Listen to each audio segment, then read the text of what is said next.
Your new consultant has now got her first parties booked. She's been to see a party as an observer, and she's also hostess coached her very first hosts. So this is now the exciting day, the day that she gets her products and starts putting everything together. It's the longest session in the training, and it's a very important one. If you're recruiting a few people at the same time, make sure you do this in a group to save time and to make the training even more effective. Main aim of this session is to have your new consultant leave excited and happy to have made the decision to join your team and your company, knowing what to do next and what goals to aim for.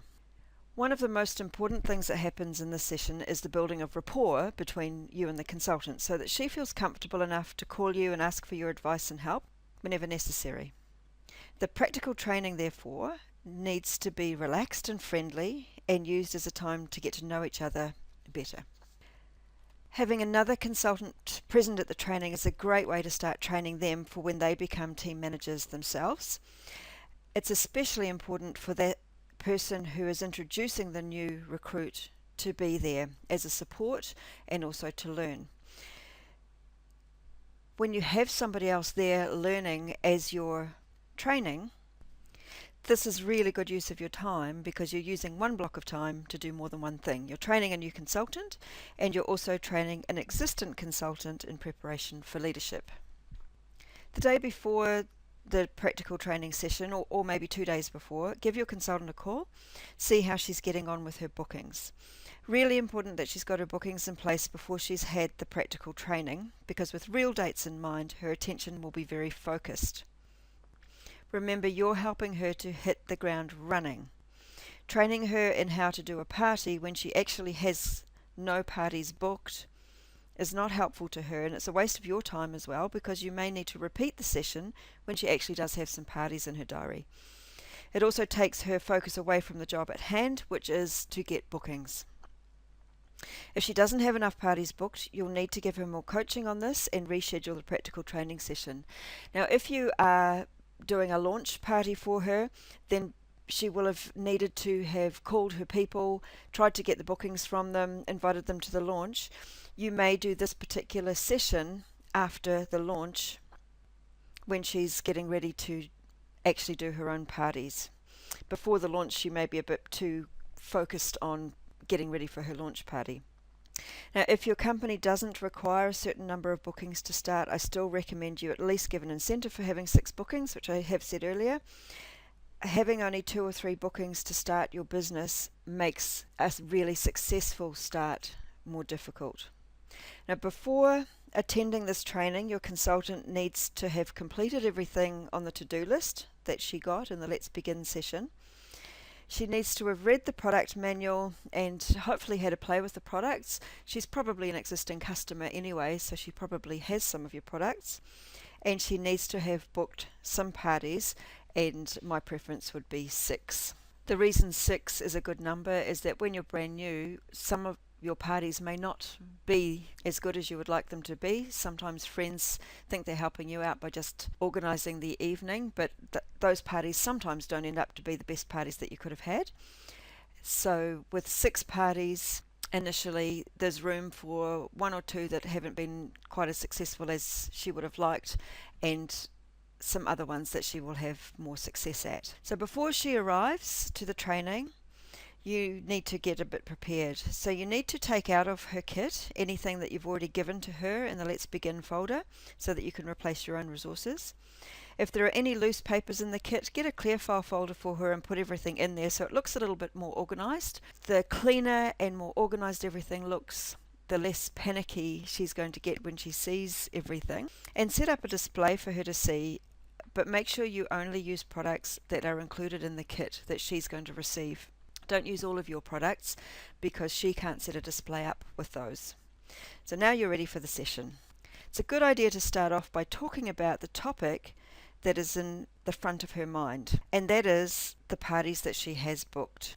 So talk about how her prospective hosts are feeling about their parties that are coming up.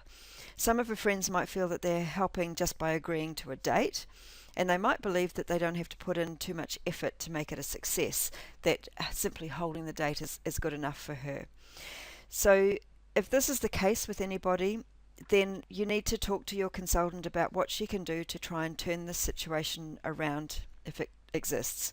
She needs to try and make the hostesses want it for themselves, not just to help her. And you'll have some strategies for dealing with hosts who say they aren't interested in the gift. It's important that by the time the party comes around, they actually really do want the gifts. That's the key to having a successful party. A motivated host that wants as much free and reduced price product as possible. And she can't wait to get her hands on the product, so don't wait.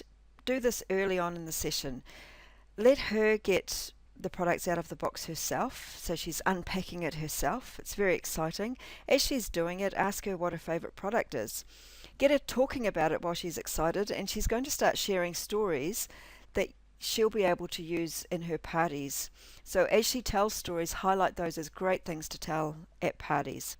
Tell some of your own product stories as well to share some excitement, and then talk to her about how important storytelling is in selling. If you've got a copy of Let's Get This Party Started by Pink Book for new consultants, show her the section in chapter 10 which explains why storytelling is so effective.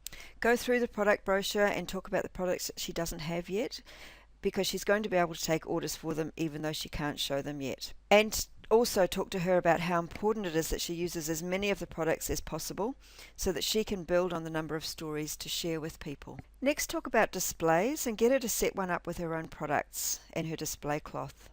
If there are any ways that she's able to build her kit up quickly, tell her about these as well now, so that she can start thinking about how she can add to her kit. And you could also offer some incentives yourself to help her add to her kit as well. You've most likely got some products in your cupboard that is product that she doesn't have in her kit, and for very little or no cost to you, you could be giving her some incentives. You might want to go and make a cup of coffee or a cup of tea now, and as you're doing so, let her set her display up. This will give her a little bit of space so she won't feel self-conscious. So you go and make a drink, she can set her display up.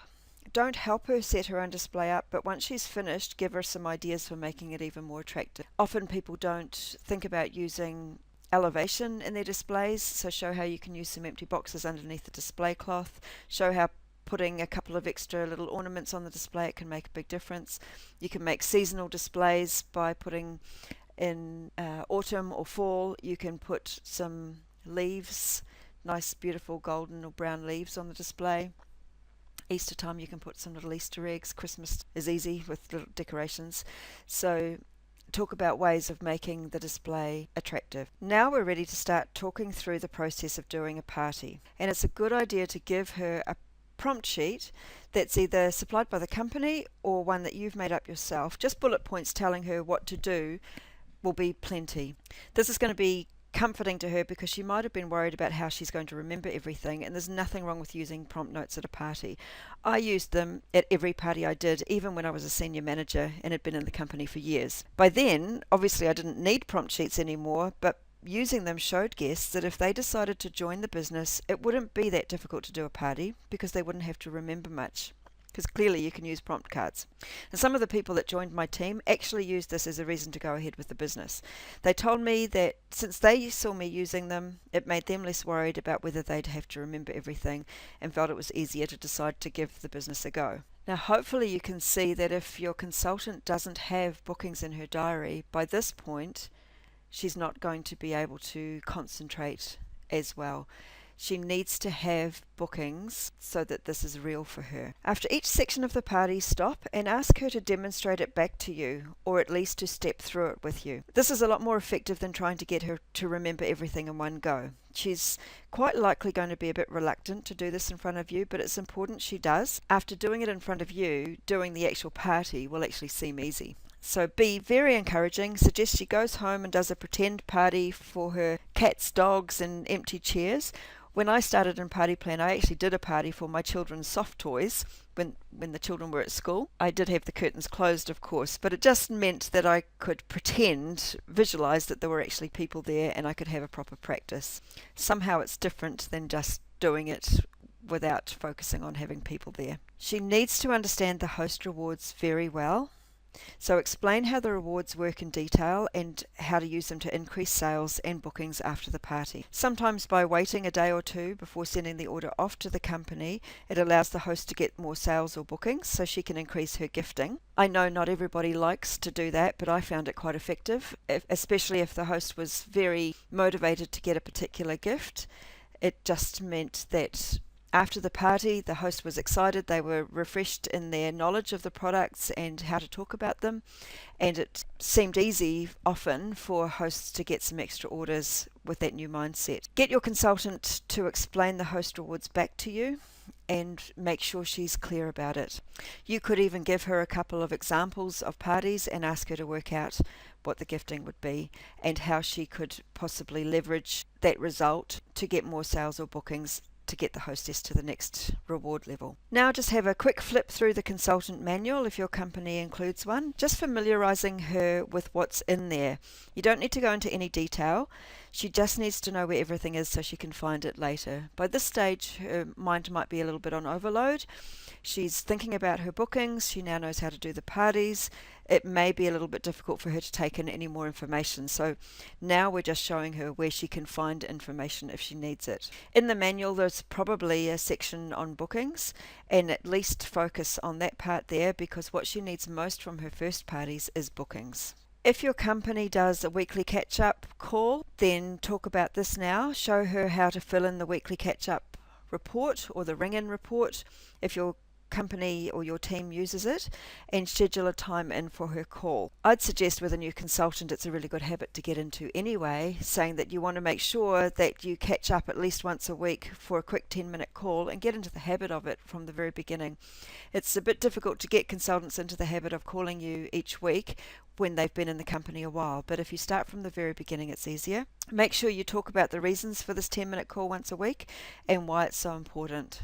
I would always then explain my phone rules. It was important to me that I had balance in my business and that I actually had time to work my business and also to look after my family. And having the phone ringing all day long and me answering it and then getting stuck on perpetual phone calls meant that balance was a little bit difficult. I wanted to help people, but I needed to not be continually answering the phone all day. So I set up some phone rules that worked very well for me, and I made sure at this session in the training I explained those.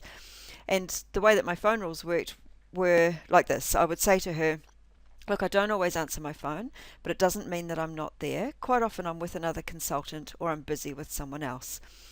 So I'm letting her know that I am helping people, and that if I was helping her and the phone rang, I wouldn't answer the phone because I'd be busy helping her. I do listen to my messages often, and if you say on your message it's an emergency, I will call you straight back. Because sometimes, especially new consultants, actually need you to call straight back. But often, what they may feel is an emergency is not really. Especially with existing consultants, they may call you and have something important that they need to get an answer to, but you know perfectly well that they could find that answer themselves. So I would then leave them and call them back later. 99% of the time when you call back later, they've already sorted the problem out anyway, and there they've learnt to be a little bit more independent and to not need to lean on you quite as much. So they're learning some good skills as well. So then I would say, if it can wait a little while, I'll call you later that day when I'm having my phone calling time. So please always leave me a message so that I know what you're calling about and am ready with whatever I need when I do call you back. Now this session has been relaxed. It hasn't been too much information, it hasn't been massive overwhelm, and it's given her what she needs to be able to do the next step, which is go and do her parties. We need to make sure that we finish by confirming our next appointment, which will be for the session that's going to help her with placing her order after her first couple of parties. And it's also going to be a time to talk about any concerns or questions that she has after doing her parties.